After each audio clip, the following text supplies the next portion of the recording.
जगाएंगे तेरी वाणी शिव बाबा,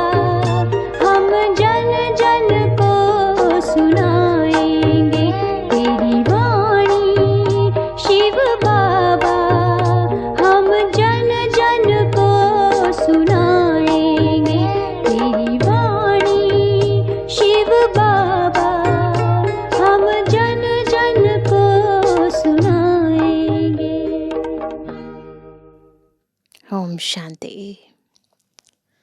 विश्व सेवाधारी शिव बाबा हमें संगम युग पर आकर अपने समान विश्व सेवाधारी बनाते हैं। विश्व की सेवा करने का एक बहुत बड़ा भाग्य या यूं कहें जिम्मेवारी देते हैं। परंतु इस बेहद की सेवा को करने के लिए आत्मा के अंतर की जो स्थिति है पावरफुल तो होनी ही चाहिए, परंतु उसके साथ साथ निमित्त भाव, निर्माणता, रहम दिल की भावना, सबको देने की भावना, वाणी में निर्मलता, कर्मों में शीतलता होनी बहुत ज़रूरी है। क्योंकि जितना अंतर में आत्मा में परमात्मा के समान निरहंकारी निर्विकारी स्थिति होगी, अंदर मैंपन और मेरेपन की भावना से आत्मा मुक्त होगी, उतना आंतरिक रहम काम करता है। आत्माएं हमारे अंतर की वृत्ति को समझकर हमारी भावनाओं को स्वीकार करती है, और जब ये भावनाएं हमारे भीतर उजागर होती हैं तभी हम बाबा की इस बेहद सेवा के निमित्त बन पाते हैं। फिर चाहे हम वाचा से सेवा करें या कर्मणा से सेवा करें, परंतु ये आंतरिक मनोवृत्ति अपने आप ही सेवा का भाग्य हमें स्वतः प्राप्त कराती है। तो कैसे ये आंतरिक विश्व कल्याण की, रहम दिल की शुभ भावना और शुभ कामना कार्य करती है, और कैसे हम विश्व की सेवा के निमित्त बनते हैं, आज की साकार मुरली हमें बताती है। बहुत ही प्यार से आत्मिक स्थिति में स्थित होकर सुनेंगे बाबा के प्यारे मधुर महावाक्य। आज है 10 तारीख 10 जून 2025। बाबा के महावाक्य हैं, मीठे बच्चे, तुम्हें श्रीमत पर सबको सुख देना है। तुमको श्रेष्ठ मत मिलती है, श्रेष्ठ बनकर दूसरों को बनाने के लिए ना। ऐसे तो दुनिया में भी बहुत लोग हैं जो आत्माओं को सुख देने का कार्य करते हैं, समाज सेवा करते हैं, परंतु जब हम श्रीमत पर करते हैं तो श्री श्री शिव बाबा की मत पर चलने के कारण उसका बेहद का भाग्य हम प्राप्त करते हैं। प्रश्न है, रहम दिल बच्चों के दिल में कौन सी लहर आती है, उन्हें क्या करना चाहिए? उत्तर है, जो रहम दिल बच्चे हैं उनकी दिल होती है हम गांव-गांव में जाकर सर्विस करें। आजकल बेचारे बहुत दुखी हैं, उनको जाकर खुशखबरी सुनाएं कि विश्व में पवित्रता, सुख और शांति का दैवी स्वराज्य स्थापन हो रहा है। यह वही महाभारत लड़ाई है। बरोबर उस समय बाप भी था, अभी भी बाप आया हुआ है। ओम शांति। मीठे मीठे बच्चे यहाँ बैठे हो तो यह ज़रूर समझते हो कि हम हैं ईश्वरीय संतान। ज़रूर अपने को आत्मा ही समझेंगे। शरीर है तब उन द्वारा आत्मा सुनती है। बाप ने यह शरीर लोन पर लिया है तब सुनाते हैं। अभी तुम समझते हो हम हैं ईश्वरीय संतान व संप्रदाय, फिर हम दैवी संप्रदाय बनेंगे। स्वर्ग के मालिक होते ही हैं देवताएं। हम फिर से 5000 वर्ष पहले मुआफिक दैवी स्वराज्य की स्थापना कर रहे हैं। फिर हम देवता बन जाएंगे। इस समय सारी दुनिया, भारत खास और दुनिया आम, सब मनुष्य मात्र एक दो को दुख ही देते हैं। उन्हों को यह भी पता नहीं है कि सुख धाम भी होता है, ऐसा भी धाम होता है जहाँ सुख ही सुख है। सोच भी नहीं सकते। परमपिता परमात्मा ही आकर सबको सुखी शांत बना देते हैं। यहाँ तो घर घर में एक दो को दुख ही देते हैं। सारे विश्व में दुख ही दुख है। अभी तुम बच्चे जानते हो, बाप हमको 21 जन्मों के लिए सदा सुखी बनाते हैं।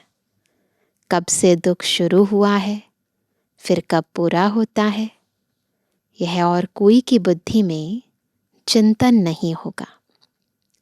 तुमको ही यह बुद्धि में है कि हम बरोबर ईश्वरीय संप्रदाय थे। यूं तो सारी दुनिया के मनुष्य मात्र ईश्वरीय संप्रदाय हैं। हर एक उनको फादर कह बुलाते हैं। अब बच्चे जानते हैं, शिव बाबा हमको श्रीमत दे रहे हैं। श्रीमत मशहूर है, ऊंचते ऊंच भगवान की ऊंचते ऊंच मत है। गाया भी जाता है, उनकी गत मत न्यारी। शिव बाबा की श्रीमत हमको क्या से क्या बनाती है। स्वर्ग का मालिक, और जो भी मनुष्य मात्र हैं वह तो नर्क का मालिक ही बनाते हैं। अभी तुम हो संगम पर, यह तो निश्चय है ना। निश्चय बुद्धि ही यहाँ आते हैं और समझते हैं बाबा हमको फिर से सुख धाम का मालिक बनाते हैं। हम ही 100% पवित्र गृहस्थ मार्ग वाले थे। यह स्मृति आई है। 84 जन्मों का भी हिसाब है ना। कौन कौन कितने जन्म लेते हैं। जो धर्म बाद में आते हैं उन्हों के जन्म भी थोड़े होते हैं। तुम बच्चों को अब यह निश्चय रखना है, हम ईश्वरीय औलाद हैं। हमको श्रेष्ठ मत मिलती है सबको श्रेष्ठ बनाने के लिए। हमारा वही बाबा हमको राजयोग सिखलाता है। मनुष्य समझते हैं कि वेद शास्त्र आदि सब भगवान से मिलने के रास्ते हैं, और भगवान कहते हैं इनसे कोई भी मेरे साथ मिलता नहीं है ना। देखो मनुष्य मत क्या है और ईश्वरीय मत क्या है। मैं ही आता हूँ तब तो मेरी जयंती भी मनाते हैं, परंतु कब और किसके शरीर में आता हूँ यह कोई नहीं जानते सिवाय तुम ब्राह्मणों के। अभी तुम बच्चों को सबको सुख देना है। दुनिया में सब एक दो को दुख देते हैं। वो लोग यह नहीं समझते कि विकार में जाना दुख देना है ना। इस बात को दुख देना नहीं समझते हैं। अभी तुम जानते हो यह महान दुख है। कुमारी जो पवित्र थी उनको अपवित्र बनाते हैं। नरकवासी बनने के लिए कितना सेरेमनी करते हैं, है ना। ईश्वरीय ज्ञान के आधार पर देखें तो, है ना, कितना सोचने की बात है कि नरकवासी बनाने के लिए, अपवित्र बनाने के लिए सेरेमनी कराते हैं। यहाँ तो ऐसे हंगामे की कोई बात ही नहीं।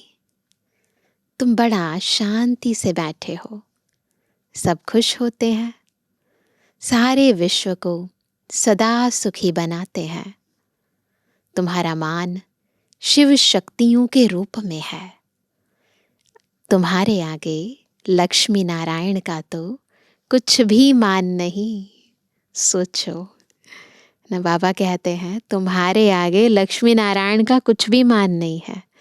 हम जो शिव शक्तियाँ हैं, शिव शक्तियों का ही नाम बाला है, क्योंकि जैसे बाप ने सर्विस की है, सबको पवित्र बनाकर सदा सुखी बनाया है, ऐसे तुम भी बाप के मददगार बने हो। इसलिए तुम शक्तियाँ भारत माताओं की महिमा है। जैसे बाबा ने हमें पतित से पावन बना रहे हैं, से हम भी बाप समान सेवा कर रहे हैं आत्माओं को पावन बनाने की। हमारा बाबा जैसा गायन है, पूजन होता है, महिमा भी होती है। यह लक्ष्मी नारायण तो राजा रानी और प्रजा सब स्वर्गवासी हैं। यह बड़ी बात है क्या? तो स्वर्ग में तो कुछ करने को है ही नहीं ना, सेवा तो अभी की है ना। जैसे वह स्वर्गवासी हैं, वैसे यहाँ के राजा रानी सब नर्कवासी हैं। ऐसे नर्कवासियों को स्वर्गवासी तुम बनाते हो। मनुष्य तो कुछ भी नहीं जानते हैं, बिल्कुल ही तुच्छ बुद्धि है। क्यों नहीं जानते? बुद्धि तुच्छ है ना, है ना। बुद्धि विकारी है, विकृत है ना, उसमें देहभान की बातें भरी हुई हैं। क्या क्या करते रहते हैं, कितनी लड़ाइयाँ आदि हैं, हर बात में दुखी ही दुखी हैं। सतयुग में हर हालत में सुख ही सुख है। अभी सबको सुख देने के लिए ही बाबा श्रेष्ठ मत देते हैं। गाते भी हैं श्रीमत भगवानुवाच। श्रीमत मनुष्यवाच नहीं है। सतयुग में देवताओं को मत देने की दरकार ही नहीं। यहाँ तुमको श्रीमत मिलती है। बाप के साथ तुम भी गाए जाते हो शिव शक्तियाँ। अभी फिर से वह पाठ प्रैक्टिकल में बज रहा है। अब बाप कहते हैं तुम बच्चों को मनसा वाचा कर्मणा सबको सुख देना है, सबको सुख धाम का रास्ता बताना है। तुम्हारा धंधा ही यह हुआ। क्या करना है? सबको सुख धाम का रास्ता बताना है। शरीर निर्वाह अर्थ पुरुषों को धंधा भी करना होता है। कहते हैं शाम के समय देवताएं परिक्रमा पर निकलते हैं। दुनिया में भी कहते हैं ना, अब देवताएं यहाँ कहाँ से आए ना, देवताएं तो सतयुग में होते हैं ना। परंतु इस समय को शुद्ध कहते हैं, तो इसीलिए कहते हैं देवताएं परिक्रमा करते हैं। इसलिए हमारे ज्ञान मार्ग में भी हम क्या करते हैं, नुमा शाम का योग करते हैं। भक्ति मार्ग में भी इस समय का गायन है, लोग पूजा पाठ करते हैं। तो बाबा कहते हैं इस टाइम पर सबको फुर्सत भी मिलती है।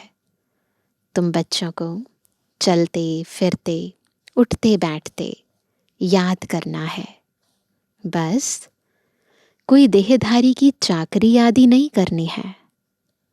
बाप का तो गायन है, द्रौपदी के पांव दबाए, है ना, जो इतनी स्टोरीज सुनाते हैं कि कैसे, उसमें तो श्री कृष्ण को दिखाते हैं, परंतु प्रैक्टिकल में बाबा ने माताओं की कितनी सेवा की है। तो बाबा कहते इसका भी अर्थ नहीं समझते हैं। स्थूल में पांव दबाने की बात नहीं है, ऐसे कोई फिजिकली कोई पैर नहीं दबाते हैं। बाबा के पास बुढ़ियाँ आदि बहुत आती हैं, जानते हैं भक्ति करते करते थक गई हैं, आधा कल्प बहुत धक्के खाए हैं, है ना। बाबा को हमसे ज़्यादा हमारी चिंता है ना। बाबा कहते बूढ़ी बूढ़ी माताएं हैं, आधा कल्प बहुत धक्के खाए हैं ना, तो यह पैर दबाने के अक्षर को उठा लिया है।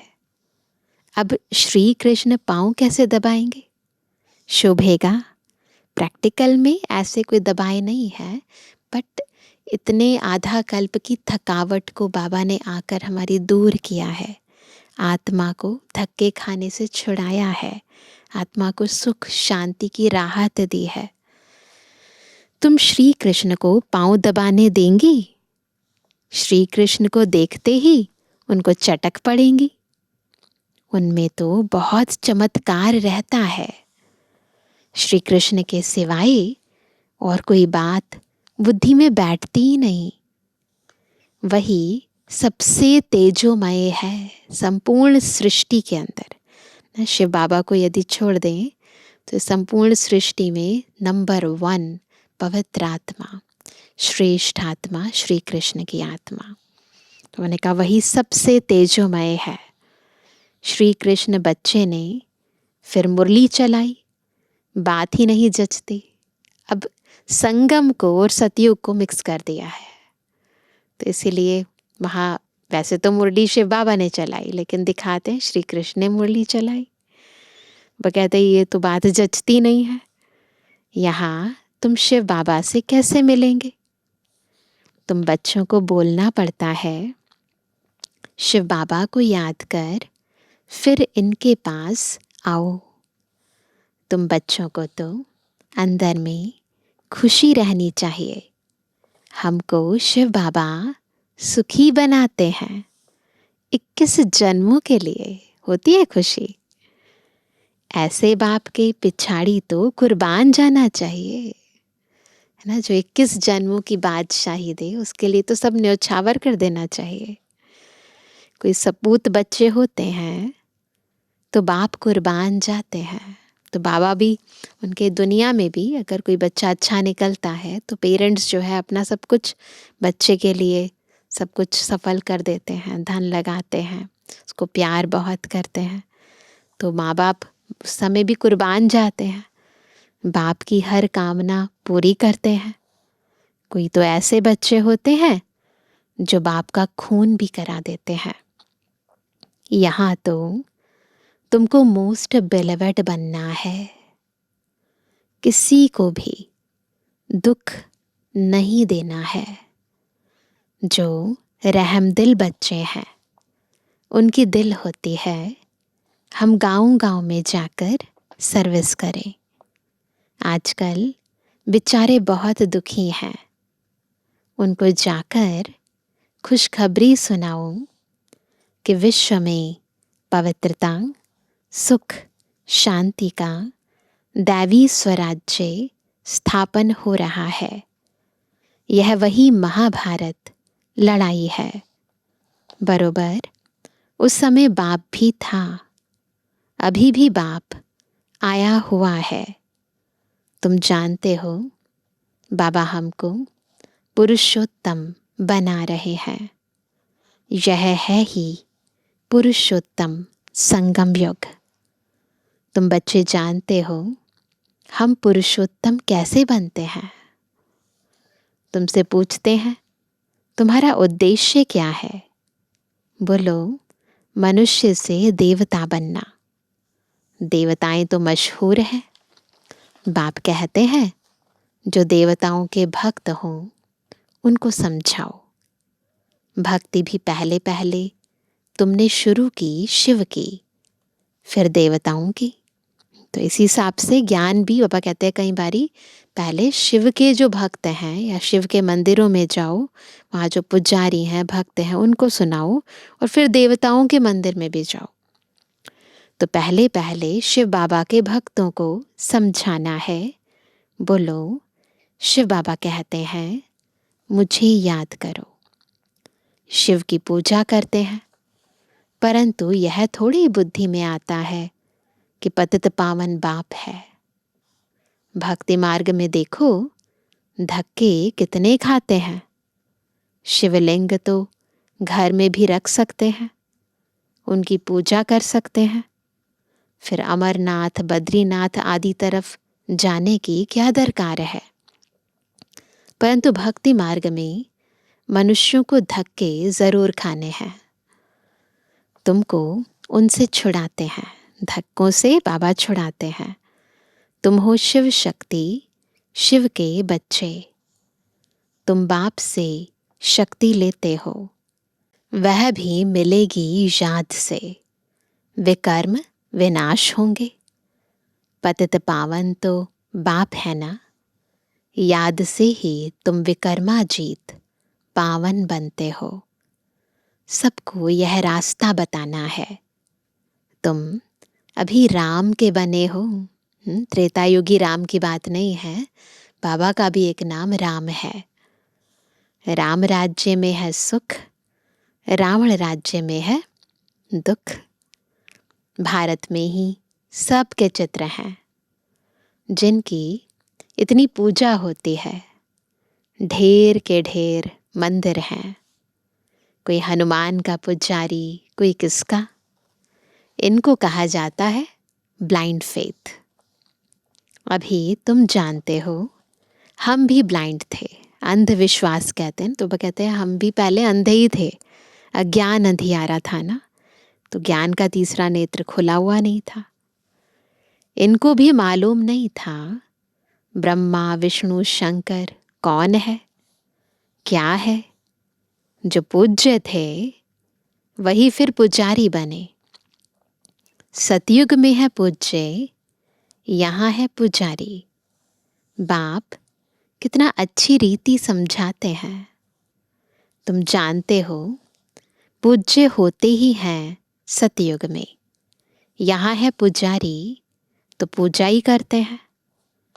तुम हो, आज बाबा ने बहुत अच्छा टाइटल दिया हमें, पहले भी बाबा ने कहा कई बारी, तुम हो शिव शक्तियाँ।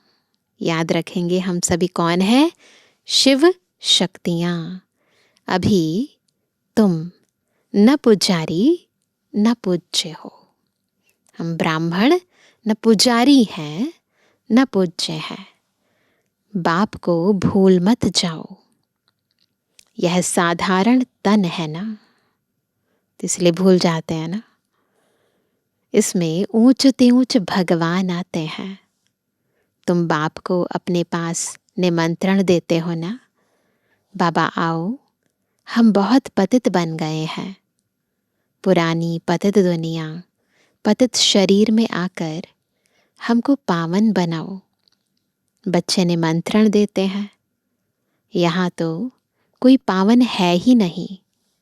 ज़रूर सभी पतितों को पावन बनाकर ले जाएंगे ना, तो सबको शरीर छोड़ना पड़े ना, है ना। अगर पावन बनना है तो फिर पतित शरीर में आत्मा रह नहीं सकती ना, तो ये पतित शरीर तो छोड़ना पड़ेगा ना। मनुष्य शरीर छोड़ते हैं तो कितना हाय दोष मचाते हैं। तुम खुशी से जाते हो।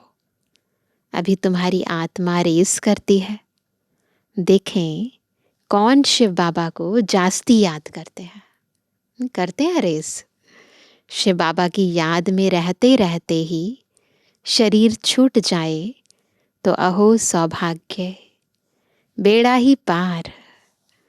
सभी को बाप कहते हैं ऐसे पुरुषार्थ करो। सन्यासी भी कोई कोई ऐसे होते हैं, ब्रह्म में लीन होने के लिए अभ्यास करते हैं, फिर पिछाड़ी में ऐसे बैठे बैठे शरीर छोड़ देते हैं, सन्नाटा हो जाता है। भक्ति मार्ग में भी बहुत सारे सन्यासी ऐसी कठोर तपस्या करते हैं भगवान को पाने के लिए, तो उनकी भी अंतिम स्थिति इतनी ऊंची होती है, तो हम बच्चों की कितनी अच्छी होनी चाहिए। तो बाबा कहते हैं सुख के दिन फिर आएंगे, इसके लिए ही तुम पुरुषार्थ करते हो। बाबा हम आपके पास चलें, आपको ही याद करते करते जब हमारी आत्मा पवित्र हो जाएगी तो आप हमको साथ ले जाएंगे। आगे जब काशी कलवट खाते थे तो बहुत प्रेम से खाते थे। कलवट खा रहे हैं, आप सोचो कितनी दर्द होती है ना, लेकिन बाबा कहते बहुत प्रेम से खाते थे, बस हम मुक्त हो जाएंगे ऐसे समझते थे। अभी तुम बाप को याद करते चले जाते हो शांति धाम। वो तो स्थूल रूप में कलवट खाते हुए जाते थे, परंतु प्रैक्टिकल में कोई मुक्त होते नहीं थे। लेकिन अभी हम मुक्ति धाम जाते हैं। कैसे जाते हैं? बाबा को याद करते हुए जाते हैं। तुम बाप को याद करते हो तो इस याद के बल से पाप कटते हैं। वह समझते हैं हमारे फिर पानी से पाप कट जाएंगे, है ना। जाते हैं ना गंगा स्नान पे जाते हैं, तो बाबा कहते हैं कि दुनिया वाले समझते हैं कि हम पानी में स्नान करेंगे तो पाप कट जाएंगे। बाबा कहते नहीं, ऐसे नहीं होगा। बाबा की याद के बल से पाप कटते हैं, मुक्ति मिल जाएगी। अब बाप समझाते हैं वह कोई योग बल नहीं है। पापों की सजा खाते खाते फिर जाकर जन्म लेते हैं, नए सिर फिर पापों का खाता शुरू होता है। काशी कलवट खाते थे पहले, अभी तो खैर बैन हो चुका है। तो बाबा कहते कि ठीक है, उनकी श्रद्धा अनुसार उस समय तक के पाप कट जाते हैं, लेकिन क्योंकि वो संस्कार तो आत्मा में रहते हैं ना, तो आत्मा फिर से पाप कर्म करने लगती है, मुक्त तो होती नहीं है ना। तो इसीलिए बाबा कहते हैं फिर से पाप का खाता शुरू हो जाता है। कर्म अकर्म विकर्म की गति बाप बैठ समझाते हैं। राम राज्य में कर्म अकर्म होते हैं, रावण राज्य में कर्म विकर्म हो जाते हैं। वहाँ कोई विकार आदि होता नहीं। सतयुग में विकार नहीं होता। मीठे मीठे फूल बच्चे जानते हैं, बाप हमको सब युक्तियाँ सब राज समझाते हैं। मुख्य बात यह है कि बाप को याद करो।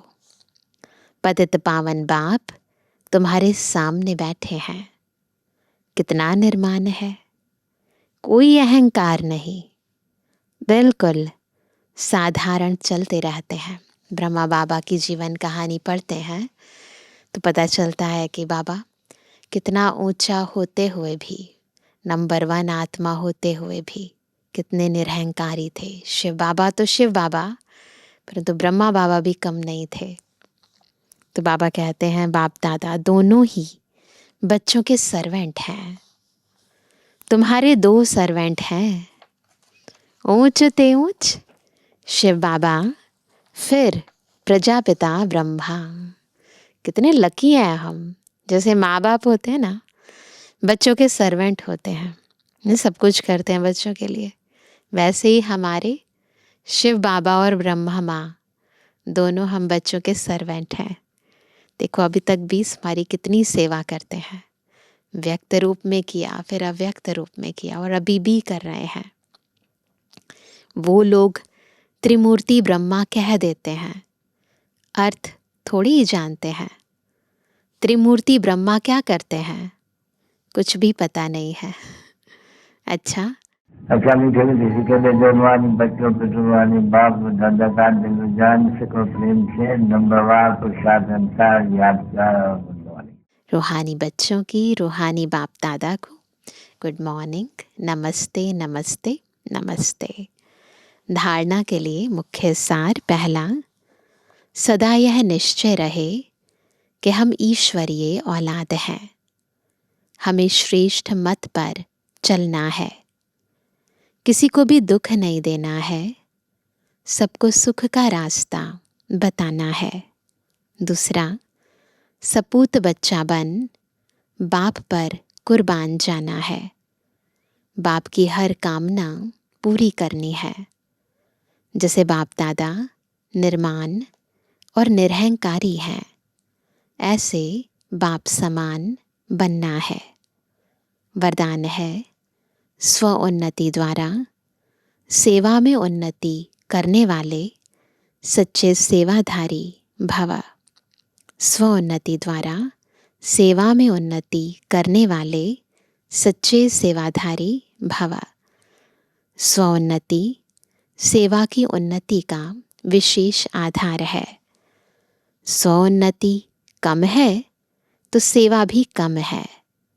सिर्फ किसी को मुख से परिचय देना ही सेवा नहीं है, लेकिन हर कर्म द्वारा श्रेष्ठ कर्म की प्रेरणा देना, यह भी सेवा है।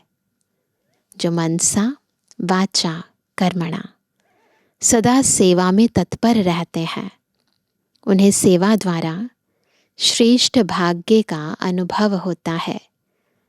जितनी सेवा करते उतना स्वयं भी आगे बढ़ते हैं। अपने श्रेष्ठ कर्म द्वारा सेवा करने वाले सदा प्रत्यक्ष फल प्राप्त करते रहते हैं। तो देखो, सेवा की ये गुह्य परिभाषा हमें समझनी है और हर पल केवल वाचा नहीं, मनसा से, वाचा से, कर्मणा से, संबंध से सेवाधारी बनना है और उससे पहले स्व सेवा करनी है। स्लोगन है, समीप आने के लिए सोचना, बोलना और करना समान बनाओ। सोचना, बोलना और करना समान बनाओ। अभी सुनते हैं आज का अव्यक्त इशारा। आत्मिक स्थिति में रहने का अभ्यास करो, अंतर्मुखी बनो। एकाग्रता का आधार अंतर्मुखता है। अंतर्मुखता में रहने से सूक्ष्म शक्ति की लीलाएं अनुभव करेंगे। अंतर्मुखता में रहने से सूक्ष्म शक्ति की लीलाएं अनुभव करेंगे।